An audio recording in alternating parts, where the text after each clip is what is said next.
Welcome, future chartered accountants. I'm Vikram. In this masterclass, we're going to tackle one of the most critical decisions any business has to make: financing. If you get this right, you can build an empire. But get it wrong, and even the very best ideas can just fizzle out. So let's get started.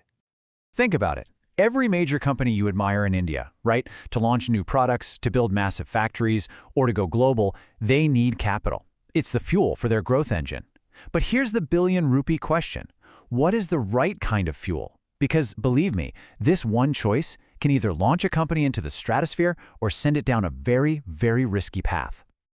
Vikram, sir, that makes total sense. We're always hearing about companies raising funds for these huge projects, like a new tech park or a giant manufacturing plant.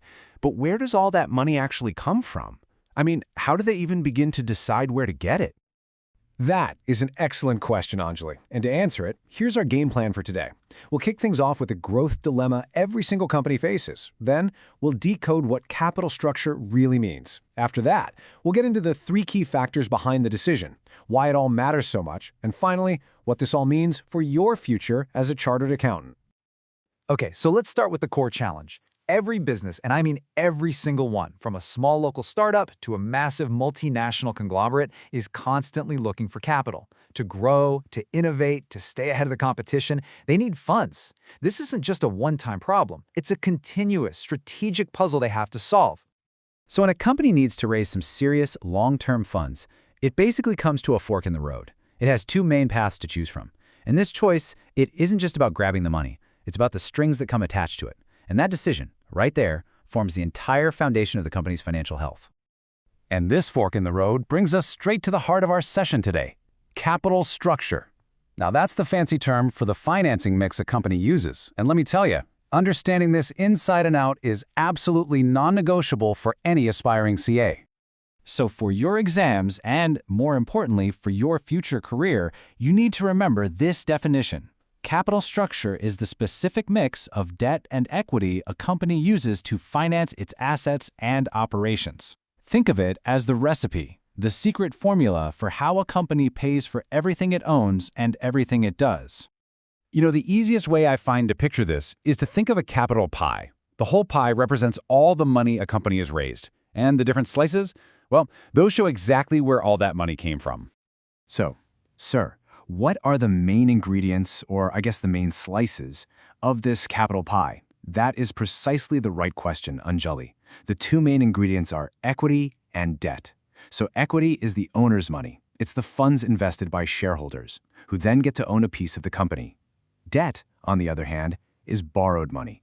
Think loans from banks or other lenders that absolutely must be paid back, with interest. So one is ownership capital and the other is borrowed capital. Simple as that. Now, deciding how big each slice of that pie should be, how much debt versus how much equity, that is a huge strategic decision. It is not a random choice at all. It's a very careful balancing act, and it's all about weighing some really important trade-offs. And that whole balancing act really rests on 3 core pillars. Every CFO, every financial manager, and certainly every CA advising them has to analyze these 3 things: costs, risk, and control. Let's break down exactly what each of these means. Sir, this table is super helpful, but could you explain the trade-offs a bit more? Like, why is debt considered cheaper but also riskier? Of course, this table nails it. So first, look at the cost row. Debt is generally cheaper because the interest you pay is tax-deductible, a big advantage. Equity is more expensive. Now look at the risk row. Debt is way riskier because you have a fixed legal obligation to repay it no matter what. With equity, there's no such obligation. And finally, control. Debt doesn't dilute ownership. The lenders don't own your company, but issuing new equity does. See? The big takeaway is this: you are always trading cost for risk and control. Okay, I think I get the technical trade-offs. But what happens in the real world? What are the actual consequences of getting this mix right or wrong? That's probably the most important question of all, Anjali. Because this isn't just some textbook exercise. These decisions literally determine the destiny of a company. See, when a company finds that sweet spot, its optimal capital structure, it gets the lowest possible cost of capital. That means it can fund projects more cheaply, which in turn maximizes the value of the entire firm for its shareholders. It creates this amazing, virtuous cycle of sustainable growth and value creation. But on the flip side, getting it wrong can be an absolute catastrophe. Taking on too much debt, for instance, creates this massive fixed cost burden. I've seen profitable companies go bankrupt simply because they couldn't make their interest payments during a slow period. That's what we call financial distress, and it's a direct result of a poor financing decision. So, this brings us to the most important part of our talk today, you. As future chartered accountants, you won't just be sitting on the sidelines watching this happen. You are going to be right there in the heart of making these critical decisions. The boards of directors and the CEOs of India's biggest companies, they don't make these multi-crore financing decisions based on a gut feeling. No way. They rely on the rigorous analysis, the deep insights, and the strategic advice given to them by their CAs. You are the financial architects.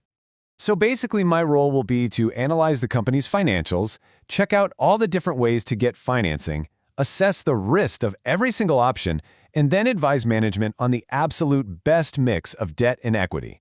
And of course, make sure everything is compliant with the law. Exactly, Anjali. You've summarized it perfectly. You are the trusted advisor who guides the company towards financial strength and long-term stability. So, I'll leave you with this thought.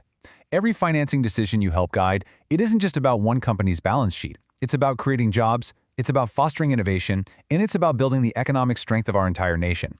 So as you study for your exams, remember that bigger picture and ask yourself, how will you empower India's economic growth? Thank you.